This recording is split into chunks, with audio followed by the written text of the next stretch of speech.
Welcome back to our channel. In today's video, we are going to show you how to migrate email to Hostinger.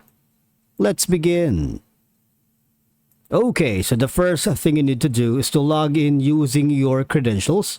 You can continue logging in using your Google, your Facebook, or your GitHub account. If this is your first time in Hostinger, just follow the on-screen instructions and you are all set. Okay, so migrating your email to Hostinger offers several advantages because number one, Hostinger offers robust security measures to protect your email accounts from spam, malware, phishing attempts, and other cyber threats because they often include features like spam filters, virus scanning, and encryption to safeguard your communications. Now, the first step that we are going to do from here is from here, all you gotta do is go to the email section. All right, click on it.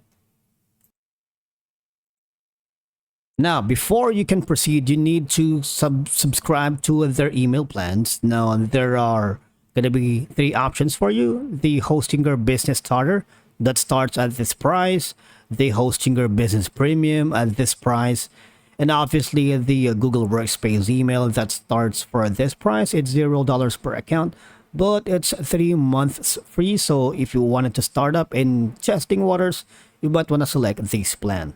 Now, after selecting the plan, you would be able to have something like this.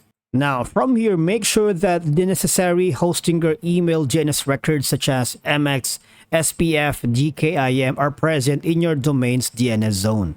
After that, gather the following details: the source email account, which is the email address, and the source email password, and the mail server, which is IMAP name.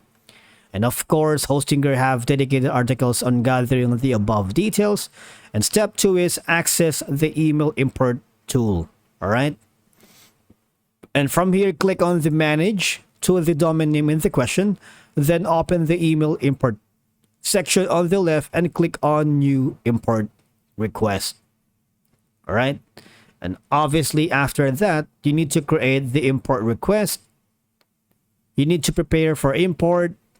And then after doing all of that, once all the details are in, you'll be presented with a summary of the details of the source and the target email accounts, and click on start to begin the import. All right. It's a very straightforward process and it's really easy. Now, once you're done, Hostinger typically offers generous storage limits for email accounts, allowing you to store large volumes of emails, attachments, and other data without worrying about running out of space. And Hostinger offers various hosting plans tailored to different needs and budgets, including options specifically designed for email hosting.